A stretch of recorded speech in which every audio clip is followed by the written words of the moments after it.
Welcome to 365 Christian Men, where every day we aim to inspire and encourage with real-life stories about men.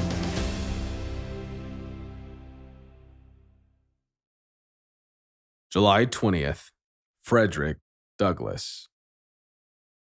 Frederick Douglass was born into slavery, found a way out for himself, worked to free others, and then used his new position to work toward freedom for other groups of people.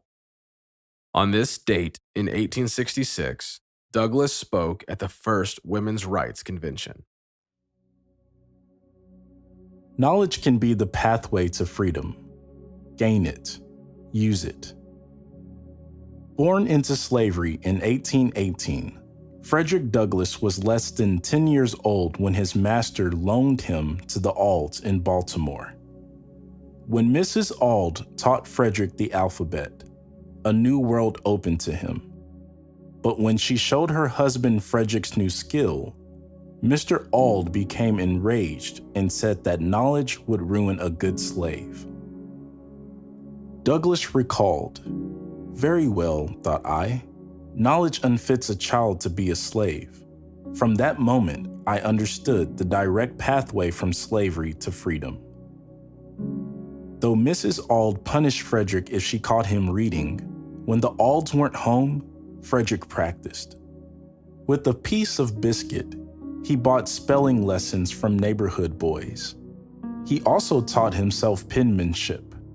At 13, he read The Columbian Orator, a collection of political essays and dialogues. I had now penetrated the secret of all slavery and oppression.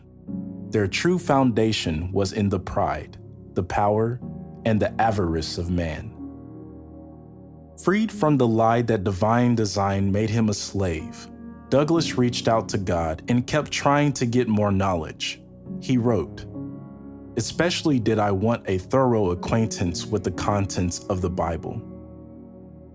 Mr. Auld eventually sent Douglass to work on the plantation, and there the boy used scripture to teach the other slaves to read. But when white men with whips drove the students apart, the class ended.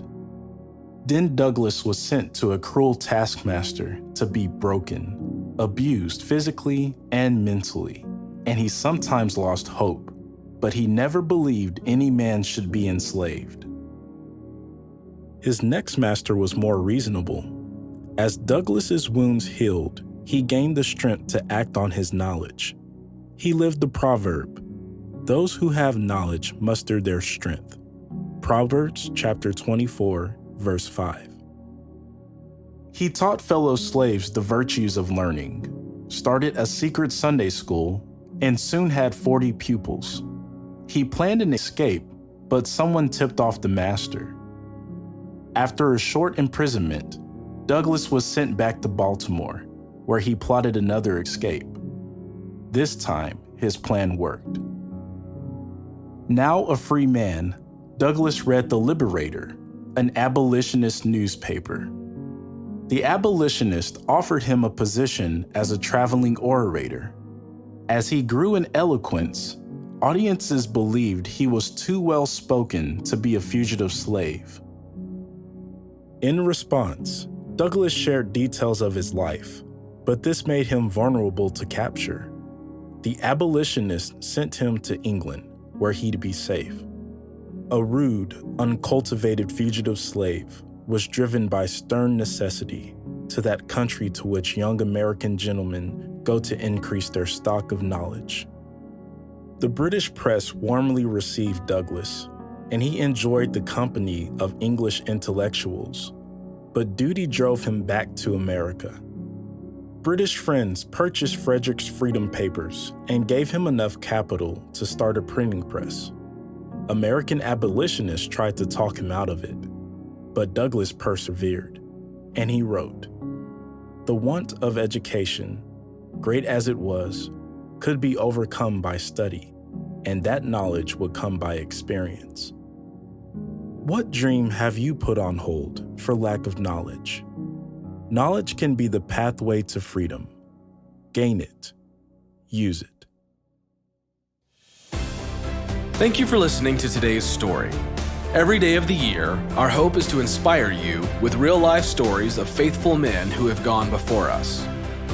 Hebrews 12:1 says, "Therefore, since we are surrounded by so great a cloud of witnesses, let us lay aside every weight and the sin that so easily ensnares us. Let us run with endurance the race that is set before us."